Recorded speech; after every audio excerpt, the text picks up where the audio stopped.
So hello students, welcome back to your channel Savita's पाठशाला।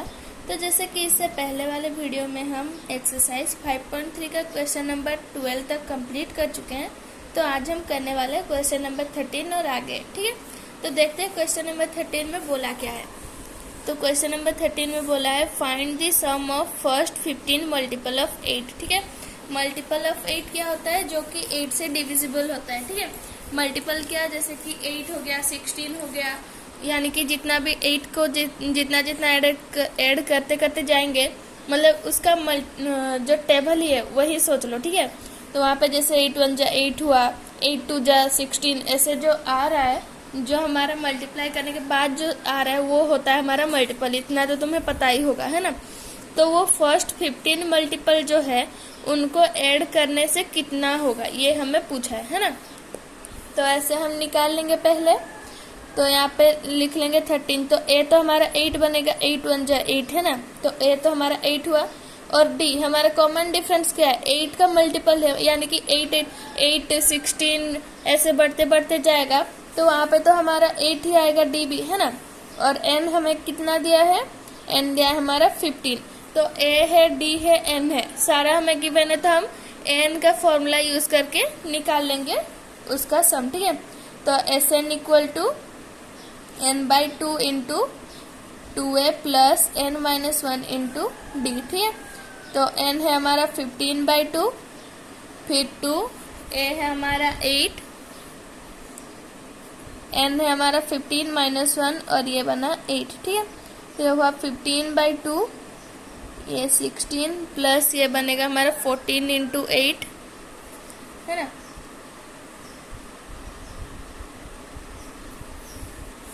फिर इसे लिख लेंगे 15/2, ये हुआ हमारा 16 प्लस 14 इंटू 8 होता है हमारा 112। ठीक है, तो ये बना हुआ 15/2, इसे ऐड करके लिखेंगे, ये तो मल्टीप्लाई है इसके साथ, है ना। तो ये 6 प्लस 2 हुआ हमारा 8, ये 2 120। ठीक है, तो ये 2 के साथ इसे हम डिवाइड हो रहा है तो इसे काट देंगे। ठीक है, तो इसे मल्टीप्लाई करने के बाद बनेगा हमारा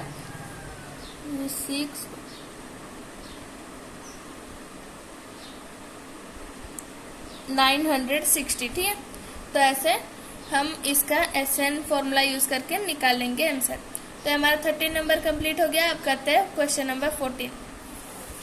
तो क्वेश्चन नंबर 14 में बोला है find the sum of odd numbers between 0 to 50। ठीक है, मतलब 0 और 50 के बीच में कितने जो ऑड नंबर हैं उनको हमें ऐड करके उसका निकालना है सम। ठीक है, तो पहला हमारा ऑड नंबर क्या होता है? 1 ही होता है ऑड नंबर, है ना। ऑड नंबर क्या होता है? जो 2 से डिविजिबल ना हो। तो 1 होता है हमारा ऑड नंबर सबसे छोटा। और 50 के पहले वाले क्या होता है? 49, है ना, जो हमारा लास्ट टर्म हो रहा है। ऐसे यहाँ पे हम लास्ट टर्म निकाल भी सकते हैं, या फिर बिना निकाल के भी तुम डी का लगा के कर सकते हो। अगर तुम डी फाइंड नहीं कर पा रहे हो तो देख लेना कि 50 से पहले जो नंबर आता है जो कि ऑड होता है वो क्या होता है? एल हमारा बन गया 49, है ना। 49 हमारा 2 से डिविजिबल नहीं होता, 50 के बीच में ही आता है ना। ये हमारा लास्ट टर्म बन गया। तो ए और एल मिल गया, है ना। और एन हमें फाइंड करना है। एन क्या होता है? 50 होता है हमारा। देखो 50 जब होता है ना, उसका 50% होता है। जैसे 100 अगर हमारा टोटल 100 तक नंबर लेंगे तो उसका 50 होगा ऑड, 50 होगा इवन। ठीक है, वैसे ही 50 का 50% क्या होगा? 25। तो 25 जो होगा, जो नंबर्स होंगे 25 नंबर ऑड होंगे और 25 इवन होंगे, है ना। तो यहाँ से ऐसे लॉजिक लगा के एन हमारा 25 आ गया। ठीक है, तो ए एन और एल मिल गया। तो एस एन हम निकालेंगे, S N equal to N by 2 into A plus L वाला फॉर्मूला यहाँ पे यूज करेंगे। यहाँ पे देखो हमारा पहले होता है 1, फिर आएगा 3, ऐसे करके फिर 5 आएगा। ऐसे हम ऑड नंबर्स भी लिख के उसके बाद डी भी फाइंड कर सकते हैं, है ना। जैसे एपी लिख लेंगे 1, फिर 3, फिर 5, फिर 7, फिर 9, ऐसे होके हमारा ऑड नंबर बढ़ता है। तो 3 - 1 2, डी हमारा 2 भी लेके हम कर सकते हैं, या फिर ऐसे डायरेक्ट एल वाला फॉर्मूला भी यूज कर सकते हो। ठीक है, तो एन हमारा 25/2 आया, ए है हमारा 1 और एल है हमारा 49। ठीक है, ये हुआ 25/2 इंटू ये बना हमारा 50, तो ये 2 यहाँ पे डिवाइड होके ये 25 बन जाएगा, और ये हमारा 25 का स्क्वायर होता है हमारा 625, ठीक है। 625 हमारा आंसर आ गया। देखते, मैं यहाँ पे दोनों प्रोसेस में तुम्हें एक एक बार बता देती हूँ, ठीक है, क्योंकि इस टाइप के क्वेश्चंस ज्यादातर देखने को मिलता है। तो यहाँ पे हमें डी मिल गया, और यहाँ पे तो हमारा एन तो 25 ही है, और ए हमारा 1 है। थोड़ी देर के लिए ये जो एल था यहाँ पे भूल जाओ, ठीक है। ऐसा सोचो कि हमें एल पता ही नहीं है, ऐसे ढक लो इसको, हमें बस इतना ही पता है, हम इतना ही निकाल पाए। तो एस एन जो है वो हमारा n/2 2a plus n-1 into D, ठीक है। तो n हमारा आया 25/2 है ना, और 2a है हमारा 1 इंटू 1 प्लस 25 माइनस 1, और d है हमारा 2, ठीक है। तो ये बना हमारा 25/2, ये 2 प्लस 24 इंटू 2, तो ये 25/2, ये हुआ 2 प्लस 48, ठीक है। 24 इंटू 2 48, तो यहाँ पे हुआ हमारा 25/2 इंटू ये बन गया 50, 25 इंटू 625, ठीक है। तो ये हमारा आंसर देखो दोनों में सेम आ गया। देखो ये थोड़ा सा छोटा हुआ, इसमें थोड़ा सा ज्यादा हमें कुछ स्टेप हमें ज्यादा करने पड़े। हो सकता है तुम्हारा कैलकुलेशन ज्यादा स्पीड हो तो तुम यहाँ से डायरेक्ट भी यहाँ पे लिख सकते हो, बट मैक्सिमम तुम्हें इतना तो मिनिमम करना ही पड़ेगा, है ना। तो हमें जैसे जब हम लास्ट टर्म निकाल सकते हैं तो मैं प्रिफर करूंगी कि तुम लास्ट टर्म वाला फॉर्मूला को ज्यादा यूज करो, ठीक है। अब देखते हैं क्वेश्चन नंबर 15 में क्या बोला है ना। तो 15 नंबर क्वेश्चन में बोला है यहाँ पे, देखो, a contract on construction job, ठीक है, a contract of construction job specifies a penalty for delay of completion beyond a certain date as follow, ठीक है। तो एक कॉन्ट्रैक्ट है कुछ कंस्ट्रक्शन जॉब का, जिसमें पेनल्टी दिया गया है कि जो जितना एक डेट फिक्स गया था काम खत्म करने का, अगर उससे जितना डिले होते होते जाएगा उतना वो तुमसे पैसा ज्यादा तुम्हारा ये करेंगे, ठीक है, ठीक है। तो यहाँ पे बोला है कि first day 200 rupees for the first day, 250 for the second day, 300 for the third day etcetera. The penalty of each succeeding day being 50 rupees more than for the preceding day. How much money the contractor has to pay as penalty if he has delayed the work for 30 days, ठीक है। तो यहाँ पे देखो एक AP हमें दे दिया है कि कुछ भी जितना दिन डिले होगा उतना 50-50 रुपए बढ़ते बढ़ते जाएगा। यानी हमारा डी तो मिल गया हमें, डी मिल गया हमें 50, है ना, और हमें बोला है कि फर्स्ट डे के लिए 200, सेकंड डे के लिए 250, थर्ड डे के लिए 300, तो ये हमें एपी भी मिल गया, है ना। यहाँ पे 15 नंबर, तो ये बोला है 200, 250, 300 ऐसे बढ़ते बढ़ते जा रहा है, ठीक है। तो यहाँ पे देखो हमारा ए मिल गया हमें 200, डी मिल गया हमें 50, ठीक है, 50, और बोला है यहाँ पे कि कितना रुपए देना पड़ेगा उसका 30 नंबर डे में, है ना, मतलब एन जो है वो है हमारा 30। तो यहाँ पे देखो ऐसे में बहुत लोग सोचेंगे कि बस 30 नंबर डे का निकाल लेंगे, जितना होगा वो आ जाएगा हमारा आंसर, है ना। बट ऐसा नहीं है, क्योंकि ऐसा नहीं बोला है कि बस जितना बढ़ रहा है उतना ही देना है।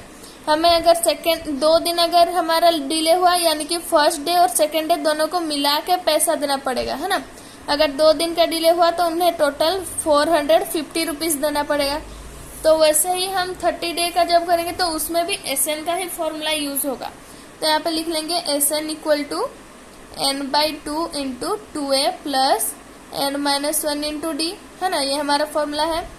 तो 30/2 2 इंटू 200 प्लस 30 -1 इंटू 50, तो ये हो गया हमारा 15। तो ये 15 इंटू ये 400 प्लस 29 इंटू 50, तो ये हो गया हमारा 15 इंटू ये 400 प्लस 29 और 50 मल्टीप्लाई करने से होता है 1450, ठीक है।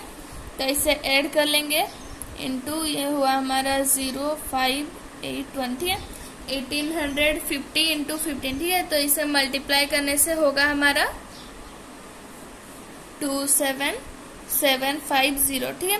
तो 27,750 उन्हें देना पड़ेगा टोटल, ठीक है। क्योंकि देखो तुम यहाँ पे कुछ लोग कंफ्यूज हो सकते हैं कि हम लोग यहाँ पे SN क्यों यूज करें, बट यहाँ पे यह बोला गया है कि जितना दिन डिले होते होते जाएगा उसमें 50-50 रुपए ऐड करते करते जाएंगे और टोटल जो होगा वही हमें पे करना है। यानी कि फर्स्ट डे अगर एक ही दिन हुआ तो ठीक है 200 ही देंगे, बट सेकेंड डे वो 250 हो जाएगा। और जब हम उसे 2 दिन का डिले हुआ तो हमें दोनों का पैसा देना पड़ेगा, ना कि एक दिन का बस देंगे कि यही अगर 2 दिन हुआ तो बस 250 पकड़ा दिए हो गया, ऐसे नहीं। क्योंकि ऐसे ही देखो, अगर तुम ऐसे ही कैलकुलेट जैसे कुछ फॉर्मूला नहीं है ऐसे ही यूज कर रहे हो तो पहला दिन वो दे दिया 200 रुपये, फिर और एक दिन डिले हुआ तो उसमें 50 रुपये ऐड करके 250 हुआ, फिर वो देगा। फिर जैसे कि ऐसे सोचो कि एक दिन उसे देना है, मतलब एक दिन डिले हुआ उसका पैसा देना है, अगले दिन डिले हुआ तो उस दिन भी पैसा देगा, बस 50 रुपये ऐड करके, है ना। एक दिन में नहीं दे रहा है, जितना दिन लेट हो रहा है उसी दिन उसी का पैसा पे कर रहा है। तो फर्स्ट डे लेट हुआ तो उस दिन 200 पकड़ाया, फिर सेकेंड डे भी किया, उस दिन भी वो तो लेट ही हुआ है ना। फर्स्ट डे लेट हुआ यानी कि 3 दिन, सेकेंड डे भी तो लेट ही हुआ है, तो सेकेंड डे उसका 50 रुपये ऐड करेंगे यानी कि 250। तो वो तो 200 फिर 250 तो मिलके तो वो 450 ही दिया ना टोटल। वैसे ही 30 डे का भी टोटल SN करके SN करके हमें ऐसे हमें उसे पे करना है, ठीक है। तो ये हमारा 15 नंबर था। तो अब करते हैं 16 नंबर। 16 नंबर क्या बोला है, a sum of 700 is to be used to give 7 cash prize to students of a school for their overall academic performance, ठीक है। तो 700 रुपये जो है वो एक प्राइज के हिसाब से देना है एक स्कूल के स्टूडेंट को उनका एकेडमिक परफॉर्मेंस को परफॉर्मेंस के बेस्ट में, ठीक है। फिर if each price is 20 rupees less than the preceding price find the value of each of the prices, ठीक है। तो यहाँ पे बोला है कि टोटल 700 रुपये हमें देना है ना। और क्या गिवन है कि हमें वहाँ पे 7 ठो, यहाँ पे देखो गिवन है 7 कैश प्राइस, है ना। यानी कि हमें 7 N भी हमें मिल गया और हमारा SN जो है यानी कि टोटल सम करके, क्योंकि 7 जन को पैसा देना है 700 रुपये का देना है ना। तो ये हमारा SN भी मिल गया, N भी मिल गया और A हमें नहीं पता है। और D क्या दिया है कि फर्स्ट प्राइस से 20 कम करके सेकंड प्राइस से 20 कम होगा वो थर्ड प्राइस, यानी कि जो सेकंड प्राइस है उसमें 20 रुपीज एक्स्ट्रा मिलेगा फर्स्ट प्राइस वाले को, है ना। तो यही हमें इसी के हिसाब से हम सॉल्व करेंगे। तो यहाँ पे A तो हमें गिवन नहीं है, SN गिवन है हमारा 700, ठीक है। और N है हमारा 7, फिर हमें मिला है D हमारा 20 है, ठीक है। तो A हमें फाइंड करना है कि फर्स्ट प्राइस हमें, ये तो नहीं बोला है कि A ही फाइंड करना है, पूरा AP को ही हमें फाइंड करना है क्योंकि 7 ही टर्म्स है हमारा। तो यहाँ पे हम निकालेंगे, ठीक है। तो SN equal to N/2 into 2A plus N-1 into D, ठीक है। तो SN है हमारा 700 इक्वल टू 7/2 2 इंटू A तो हमें पता ही नहीं है, प्लस N है हमारा 7-1 इंटू D है हमारा 20, ठीक है। तो ये 700 इक्वल टू 7/2, ये बना हमारा 2A प्लस 7-1 होता है 6 इंटू 20 करेंगे तो बनेगा हमारा 120, ठीक है। तो ये 700 इक्वल टू 7/2, देखो यहाँ पे 2A है और 120 है, तो यहाँ पे हमारा 2 जो है हम कॉमन ले सकते हैं क्योंकि दोनों ही 2 से डिविजिबल है, तो 2 कॉमन ले लेंगे तो ये बनेगा हमारा A प्लस 60, ठीक है। तो ये 2 कैंसिल आउट हो गया। तो ये 7 जो है इसके साथ मल्टीप्लाई हुआ है, तो ये 7 इधर आए तो ये तो डिवाइड हो जाएगा। तो 700/7 यानी कि A प्लस 60, ठीक है। तो ये 7 को हम यहाँ पे ये करेंगे तो ये बना हमारा 100। तो 100 इक्वल टू A प्लस 60 यहाँ पे ऐड हुआ है, इधर आए तो माइनस हो जाएगा, तो ए बनेगा हमारा 100 माइनस 60। तो ए का वैल्यू हमारा कितना आया, ए का वैल्यू आ गया हमारा 40। ठीक है, तो हमारा फर्स्ट टर्म जो मिल गया हमें 40। ठीक है, और फिर हमें ऐड करते करते जाना है ना, क्योंकि यहाँ पे फर्स्ट टर्म हमें, तो हमारा ए 40 आया, तो इसका मतलब ये नहीं कि फर्स्ट प्राइस जो है वो 40 है। देखो फर्स्ट प्राइस अगर तुम 40 समझोगे तो यहाँ पे कैसे होगा, अगर फर्स्ट प्राइस हमारा 40 है तो हमें तो डी तो हमारा 20 है ना, हमें तो ऐड करते करते जाना है 20, माइनस तो करना नहीं है, क्योंकि अगर यहाँ पे माइनस करेंगे तो क्या फर्स्ट प्राइस 40 होगा तो बाकी सबको तो माइनस में मिलेगा पैसा, है ना, ऐसा तो नहीं होगा।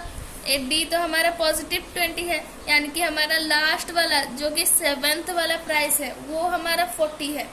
तो हमें पहले ऐसे निकालना पड़ेगा एपी, फिर उसको फ्लिप भी करना पड़ेगा। ठीक है, तो यहाँ पे हम लिख लेते हैं, जो ए है हमारा वो तो आया 40, ए प्लस डी होगा हमारा 60, 20 ऑब्वियसली ऐड करते करते जाना है तो 20 60 80 ऐसे बनेगा हमारा, है ना।